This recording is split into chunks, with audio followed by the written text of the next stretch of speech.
Ce matin, le monde s'est donc réveillé encore abasourdi par la scène qui s'est produite hier à la Maison-Blanche. Et si l'on regarde seconde par seconde cette altercation entre Volodymyr Zelensky et Donald Trump, il ne semble faire aucun doute que la discussion a tourné à l'humiliation du président ukrainien.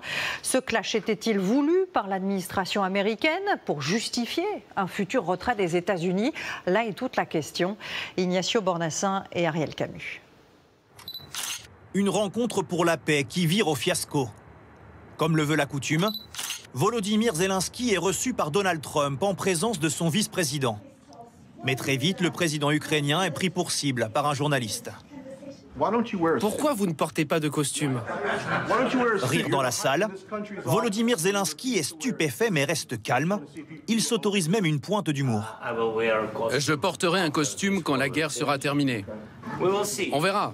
Sûrement un moins cher que le vôtre. La discussion reprend. Donald Trump est questionné par un autre journaliste sur sa relation avec Vladimir Poutine et donne le ton. Vous voulez que je dise des choses terribles sur Poutine et que je dise ensuite « Bonjour Vladimir, comment avance le deal ?» Ça ne marche pas comme ça. Je ne suis pas aligné avec Poutine, je suis aligné sur personne. Je suis aligné avec les États-Unis et le bien du monde. Zelensky montre des photos des tortures commises par l'armée russe. Il interroge J.D. Vance sur la réelle volonté de Vladimir Poutine à chercher une issue diplomatique. La discussion dégénère. Monsieur le Président, c'est irrespectueux de venir dans le bureau ovale et de plaider cette question devant les médias. Vous devriez remercier le président Trump de tenter de mettre fin à ce conflit. En direct devant le monde entier, le président ukrainien, qui a pourtant remercié des dizaines de fois les États-Unis pour le raid, est infantilisé par Donald Trump. S'il vous plaît, vous pensez qu'en parlant plus fort de cette guerre, vous... Il ne parle pas fort. Votre pays est en grand danger. Je peux répondre? Non, vous avez déjà assez parlé. Votre pays est en danger. Vous nous dites « Je ne veux pas un cessez-le-feu. Je veux ci, je veux ça. » Si vous voulez un cessez-le-feu, prenez-le maintenant pour que les balles arrêtent de voler. Bien sûr que je veux arrêter la guerre, mais je veux aussi des garanties.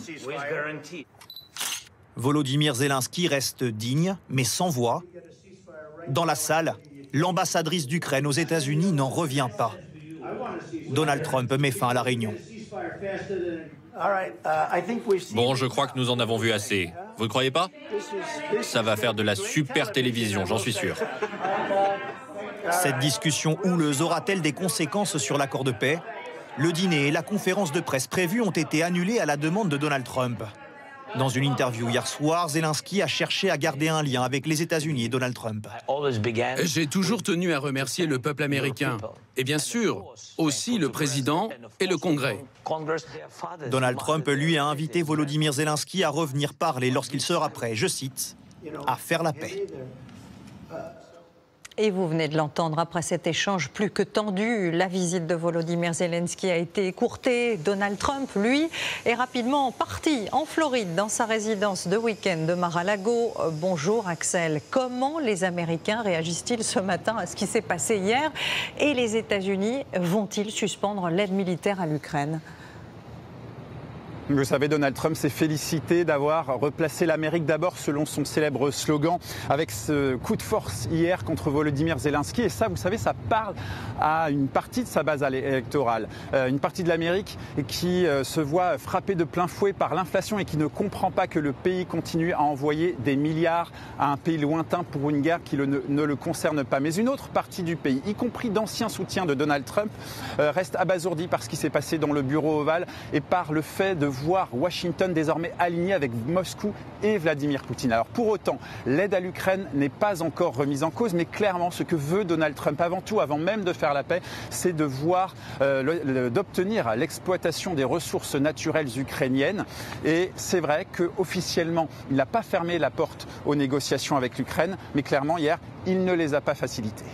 Merci beaucoup Axel pour cette analyse. Alors s'il est un pays que cette scène a profondément choqué, c'est évidemment l'Ukraine. Les Ukrainiens qui jouent leur survie face aux Russes dans cette affaire. Gwendoline de Bono, vous êtes en direct de Kiev. Quelles sont les réactions de la population? Est-ce qu'elle soutient son président? Écoutez, on sent beaucoup d'abattement ce matin ici et aussi beaucoup d'incompréhension à travers le président ukrainien. C'est tout le pays qui a été humilié hier soir dans le bureau ovale. Ce sont toutes ces souffrances qui ont été niées.